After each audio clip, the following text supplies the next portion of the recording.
හැම කොල්ලෙක්ගෙම හීනයක් තමයි අම්මගේ තාත්තගේ ඇස් දෙක වැහෙන්න කලින් අපි වෙනුවෙන් මවන් ඉන්න ලෝකේ ඒ මිනිස්සු දෙන්නගේ ඇස් ඉස්සරහා මවන එක.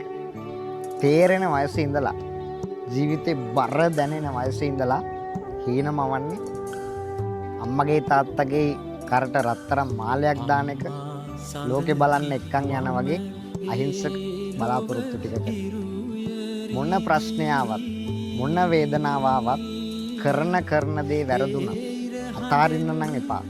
මතක තියාගන්න ඔය ගේම ගහන්නේ අහිංසක බලාපොරොත්තු ටිකක් ඉෂ්ට කරගන්න. වෙලාව එනකන් හැමදේම දරා ගන්න. වෙලාව ආවම හැමදේම හරියනවාමයි. පියසෙනෙහසට කවුරු